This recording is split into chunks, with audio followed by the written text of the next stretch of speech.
Watch this.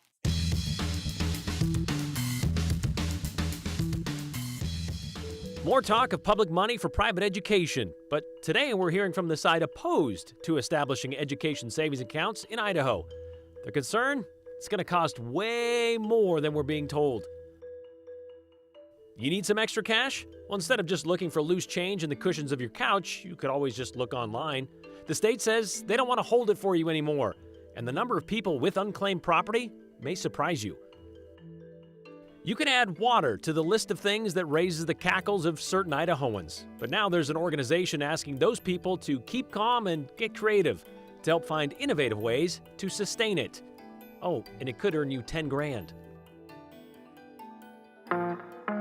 This is a gravy train for private and religious schools. It's a gravy train at the taxpayer's expense. Idaho's version of the education savings account was introduced in the Senate Education Committee yesterday. Senate Bill 1038, right here. Republican Senator Tammy Nichols claiming an education revolution has been ignited. Those on the other side of this, though, as you just heard, say it's going to burn through a lot of taxpayer money. Because if history, or what is currently happening across the country, is any indication, if this bill becomes law in Idaho, private schools are either about to get a big bump in attendance or start cashing a lot of current student tuition checks from the state. Or likely both. Yesterday, we spoke with Chris Cargill, the president of the Mountain States Policy Center. He says ESAs would be a benefit, for example, to parents with children with disabilities. And his group fully supports an ESA program in Idaho. I mean, school districts stand to gain from this. I think there's a lot of fear that schools are going to be shut down. There's a lot of groups out there saying education choice means shutting down public schools. It does not mean shutting down public schools. It means making public schools better. It does mean less money for public schools. Not necessarily. It depends on the way it's set up. And that last part is key, but no matter where you look, ESAs are costing a lot more than originally planned. So says Rod Grammer, the president of Idaho Business for Education, who has seen what ESAs have been doing in other states, some of them with nearly a decade of available data. He says vouchers, ESAs, they're the same, just a different mechanism. They both divert public funds to subsidize private and religious schools. And they're not very fiscally conservative, which he says would be the most valid argument against the bill before the Senate Education Committee.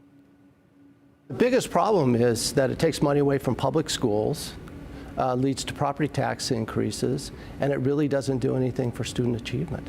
It basically serves kids that were never in the public school system to begin with.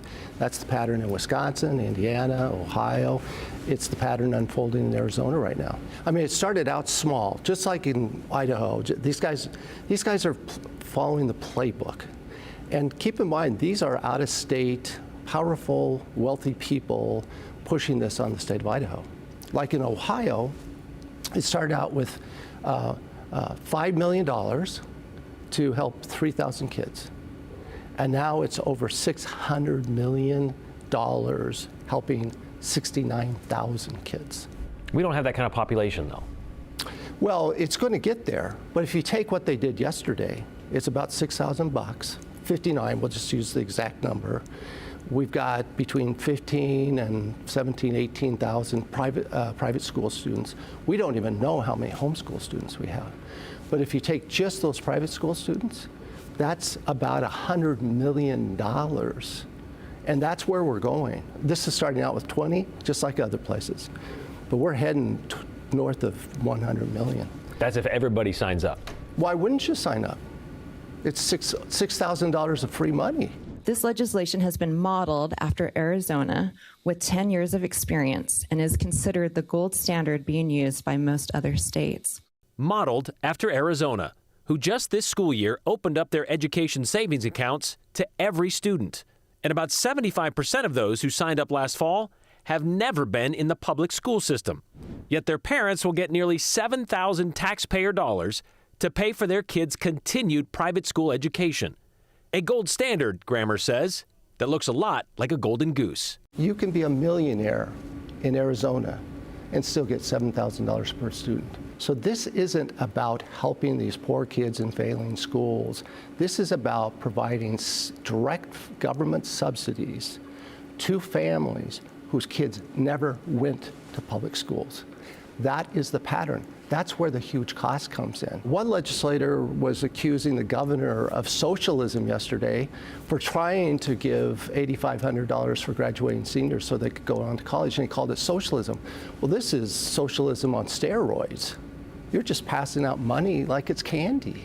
80% of which will no longer sweeten the pot of Idaho's public schools. But the real rub here is the pressure this puts on the state general fund. Something's got to give. And in Idaho, we're not going to raise income taxes or sales taxes to fund all these new school systems. That's why it's going to fall on the property taxpayers. As a taxpayer with kids in school, isn't that my money? The Constitution, if we believe in the Constitution, these guys all took an oath to uphold the Constitution. The legislature is mandated to fund a thorough, uniform, free public school system. The only way you can do that is if we all come together as citizens and pay our taxes so that we can be in fulfillment of the Constitution. The argument is this is supposed to stop or help a failing system, that Idaho's public school system is not, we keep throwing money at it, it's not doing what it's supposed to do. Garbage. That's garbage. We rank 51st in the country per student funding, 51st. And yet our national assessment scores are well above the national average. Even according to the Heritage Foundation, whose mission is to promote conservative public policies, Idaho's schools offer the biggest bang for our buck. And they're right. We spend 51st, and our results are well over the national average. The argument was made yesterday that the supply will meet the demand. There's no private school in 20 counties in Idaho. Well, that's somebody that's never driven around Idaho. All you got to do is look at these other states. Begin with the end in mind. This is where Idaho's going. It is not in rural Indiana. If you look at a map of private schools, it's not in rural Indiana. Giving more credence to the argument of increasing cost, the Hoosier State's voucher program expanded to ESAs this past fall, kickstarting a significant surge in participation. What about the accountability aspect of this? There's no accountability, there's no transparency, none whatsoever. This is a direct subsidy to religious schools, private schools. Some of those private schools are for-profit, by the way. It's a direct subsidy, taxpayer subsidy to these families that never sent their kids to public school. The third leg of Grammer's argument that ESAs or vouchers don't do much for student achievement has been proven pretty accurate. Studies in states like Indiana, Louisiana, and Ohio have actually shown a decrease in test scores, especially in math. And a study by the Economic Policy Institute, which looked at 25 years of school voucher programs, the results in test scores and graduation rates were relatively flat, if not a slight dip. If Idaho's education savings account bill was in fact modeled after Arizona's, which we got, or they got, I should say, from the American Legislative Exchange Council, they left out the part where money doesn't come from the public school budget. Arizona set up a separate bucket for ESAs. Idaho's comes directly from the school district. We don't know yet when this bill is going to get a public hearing in the Senate Education Committee, but you can bet questions like these will be brought up. So is it a long shot? Probably. But how will we know if we never start? And we're already a few strides behind. Eastern Oregon has been talking about becoming part of Idaho for a couple of years now. And today, the idea of Greater Idaho was introduced by Representative Judy Boyle, as you just saw. And yes, it's a long shot, like those Jordan Bird McDonald's commercials, that kind of long shot. Greater Idaho has already been broached in Oregon's legislature, though, and several counties on the eastern side of the state have agreed to at least consider it. They want to move Idaho's border westward, so we essentially swallow a significant portion of our neighbor. Oregon's version is officially called the Requesting Discussion Regarding Oregon and Idaho Border Bill. Over here, it's just House Joint Memorial 1. No Oregon pun intended with the joint, I imagine. Representative Boyle from District 9, which is on the current border, brought it to the House State Affairs today, and she said this would give Idaho 380,000 more people, enough for another congressional seat, and an additional $170 million tax dollars, according to a study done by Claremont Institute. Idaho would move hundreds of miles west, while its newest citizens would not have to move an inch. The other thing that I like, this would allow people in Oregon to stay where they live instead of moving over here. Okay, so this memorial only means Idaho and Oregon lawmakers can begin discussions on whether we can move our margins, just discussions. For it to actually happen, both legislatures and Congress would have to agree to it. So yeah, it's still a pipe dream, if you get my drift. Okay, so how about some other lighter side of what happened this week in the State House? And a lot of it has to do with a lot of new lawmakers this session. 3 weeks into the 2023 legislative session, and a lot are still learning the ropes of parliamentary procedure, lending to many mistakes, missteps, and malaprops, slip-ups. Far funnier than the tie House Speaker Moyle might be wearing. Good gentleman from 25. For what? Mr. Speaker? There's a lot of redundancy when it comes to taking the floor on the floor. Gentleman yield? Gentleman yields? Gentleman yields. But there are also formalities that get forgotten. Who decides that law is not? I'm hoping it's not the State Tax Commission. Good gentleman from 10. Good Gentleman from 25. You need to remain standing, please. Standing or sitting Senator Taves isn't as sticky as just speaking. I move that RS 30093 be sent to the Senate floor for print, to be printed. Let's try it a little different. Good gentleman from 35. You've looked a little sheepish there. Probably because Representative Josh Wheeler was about to wander his way through whatever this is. Thank you, Mr. Speaker. With a little help from the Chief Clerk of the House. Of the House, I rise today to... In the House of Representatives. House of Representatives. House Bill 3. House Bill 3. Ask unanimous consent, excuse me, to dispense with further reading. Unanimous consent has been requested. Is there objection? Hearing none, the good gentleman now has the floor to talk about the bill. Mr. Thank you, Speaker. good gentleman. And even when there's no objection to getting out of here. Motion passes and the House is adjourned until the hour of 11 a.m. Tuesday, January 31st, 2023. Good gentleman from 17, will you please sit down? Good lady from 34. Like those who jump up to get off a plane, or the kids who grab their backpacks and head to the door before the bell. It ain't over until the Speaker says it's over. House is adjourned.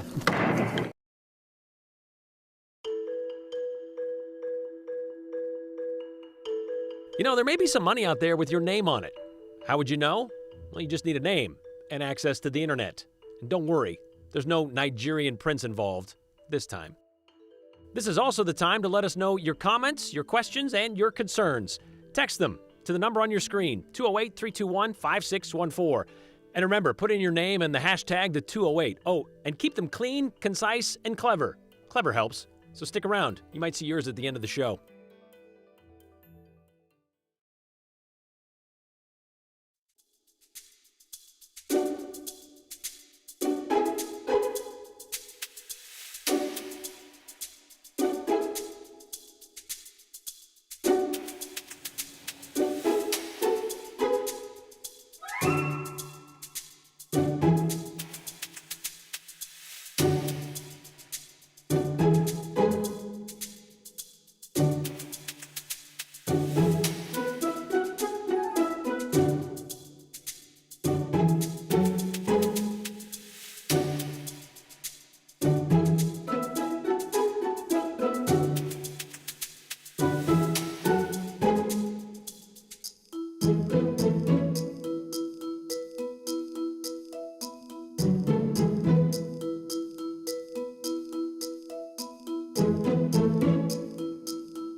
You know that feeling when you find a $5 in the pocket of your pair of pants you haven't worn in a while? Well, you could get that feeling today on National Unclaimed Property Day, which is a fancy way to say some company or agency owes you money. And if you're not familiar, Idaho has a lot of it.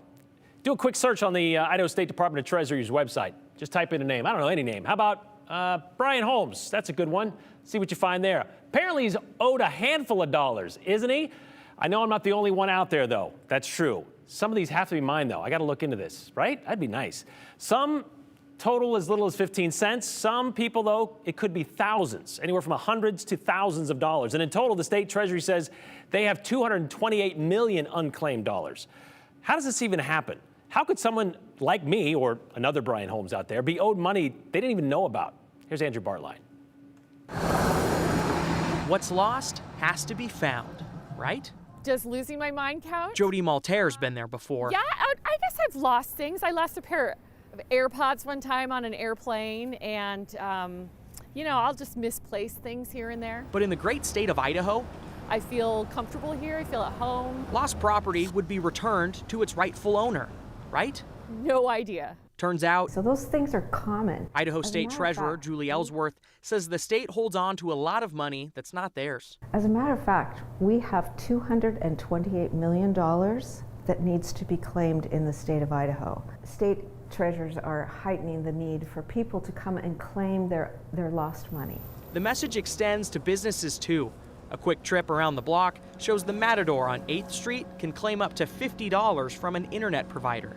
And just up the road, St. Michael's Parish is due a whopping $7 in total, owed from a bank and a power provider. It's happening all over the United States, so we have a network with everybody in the United States. If you've forgotten things in New York City, there's a way for you to claim that. But by law, companies and businesses want to clear their books, and by law they can sweep those lost items that people have not claimed for over a year. They can take them off their books and remit them to us to hang on to. We hold on to them until they're claimed, and in the meantime we work to find the owners. Owners. Well, that's definitely me. There's not too many Maltairs in the valley. That includes Jody. So it looks like I've got some money owed by Delta Dental, JP Morgan, 5 cents. That's a good one. Delta's looks pretty substantial. Like $100. Interesting. And completely unexpected. No idea. I haven't been a Delta dental user in probably 8 or 9 years. Meaning the Treasury has held it for the same amount of time. There's some people that find $30,000. I think 2 months ago, I think that was the highest one that was returned. Last year we returned $16 million back to the rightful owners. Wow. Kind of feel like Santa Claus. And the gifts can go a long ways, even if the return is a comparably small sum. And hopefully it'll be enough money to claim it'll pay for my lunch. To foot the next bill. Absolutely. I hope anybody watching probably ought to go check it out and find out if they're owed something. The state treasury says they also get safe deposit boxes from banks. These are boxes that have been abandoned, those items that are auctioned off, and it's liquidated. So those liquid dollars are then still owed to the family of the original deposit box. Typically, this is how somebody might come across a very high value of unclaimed property from the state. Otherwise, it might be a handful of dollars from like an internet provider or something like that. But if you're interested, we have the link. We can throw it up on the bottom of your screen. We'll also have that link on our website. Did Jody just walk in and go get her cash right there? I mean, so I wanted building, to. Right? That's what we wanted to do, but she checked when I went and talked to the treasurer, and you have to do it online. Got to do it online. We got that link. It's right there. Check it out. Kind of an interesting thing. Like, did you know? I didn't. $30,000. Can you imagine finding that? It'd be the best day of the year. What was mine? 50 maybe. $50? Between like 4 different things, if they're all yours. You're not the only Brian. So. All right, so we'll have this link in the story on our website as well, ktvb.com. Thanks, Andrew. We'll be right back. Oh, we're not. We're going to stay with it. You know, it covers roughly a fourth of Americans. 42% of all births in America, too. And on average, it accounts for 20% of state budgets. We're talking about Medicaid. And now it's getting taken away from many Idahoans. Today, that first batch of notices went out. During COVID, states weren't allowed to take anyone off Medicaid unless they moved out of the state or they had passed away. It was called continuous Medicaid enrollment or Medicaid protection. But starting in April, federal law allows the department to kick off any ineligible Idahoans. And according to the Department of Health and Welfare, 150,000 Idahoans are going to get the axe, leaving 300,000 still enrolled across the state. We want to know, are you getting kicked off Medicaid? How will this change your life? We want to know about it. Tell us about it.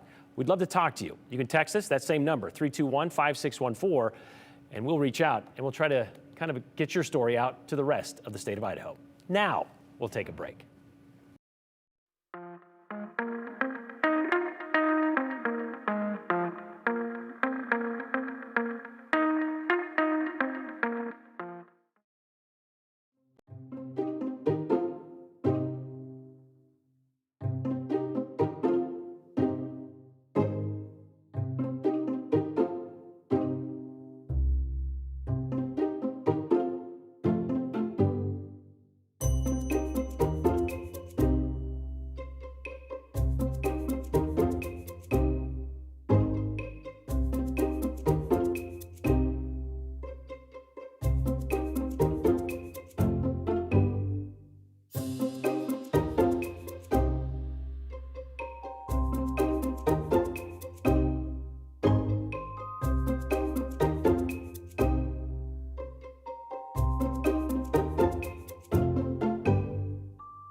Farmers and ranchers are problem solvers. You know, they solve problems every single day. And we should look to them when we're thinking about how are we going to solve some of our water-related challenges, given that it's the lifeblood of their work. One rancher I spoke to this morning said, I treat it like gold. That's how precious water is. Not that Idaho farmers are out here looking like Gollum or anything, but wars have been fought over water. It's the basis of life, and it's critical to sustaining life, especially here out in the West. So it's used, or how it's used, is important to making sure we have some for the future. Sophia Bliss found out today how one group is trying to get help from farmers and ranchers on how to do that. Yeah, Brian, starting today, the Lohr Foundation is accepting applications from ranchers and farmers that have innovative ideas about how they use water. Applicants can get up to $10,000 to implement their idea. Bill Jager is the Strategic Initiatives Officer for the foundation. He says they're approaching this water use initiative as research, which makes farmers and ranchers, those in close proximity to the problems, the experts. And given that agriculture is our largest water user in the West, we believe that farmers and ranchers are going to be the ones who have some of the most creative, innovative ideas to try to overcome the challenges that they see every day. And so that can expand all of our toolboxes as we understand the research, understand what they find, and help improve overall solutions to water-related issues. Jager says they're pretty open to solutions that people may propose. They're looking for more diversity of crops and animal types because they want to understand what works and how that might be applied across the Mountain West. We've got ideas coming at us around creative applications of different products to the soil to improve water retention in the soil, different automations of how water is moved, more targeted use of water as opposed to broad-based. And so we anticipate having a wide variety of ideas. Jager also says they want to make the application process as easy as possible. Again, projects can be funded up to $10,000. Jager says they hope to fund 50 to 75 projects across the Mountain West, and he adds the Lohr Foundation's mission is to improve the quality of life across the region. The applications for this initiative open today and close February 22nd. And Brian, people who apply are expected to find out if their idea will be funded by March 15th. So if you want to apply, you can just go to lohrfoundation.org/fieldwork. And it's not as if Idahoans didn't have to figure this out, I don't know, about 130, 150 years ago. So I'm sure we got some good ideas out there. Yeah. Thanks, Sophia.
Text line was busy today. A lot of you have something to say on the funding of Idaho schools, on how much money is available possibly to you, and of course on water. Let's get to some of those. Jenna in Boise, it's appropriate to quote MLK Jr. today. This country is socialism for the rich and rugged individualism for the poor. Let's make sure all children have access to fully funded quality schools, she says. As for this one here, when it comes to funding, oh, actually, can I get a voucher for my portion of defense spending so I can fund a private militia, says Rod in Boise, which is almost possible here in Idaho now. So if they move the Oregon border, what will that do to the marijuana laws? Well, it would become part of Idaho, and so therefore it would then be illegal in that part of, well, newly created Idaho. Brian Holmes' attitude is about Idaho politics is appalling. He should move back to California where he came from. Or maybe I've been here long enough to appreciate where this could possibly go. Maybe that. We'll see you tomorrow.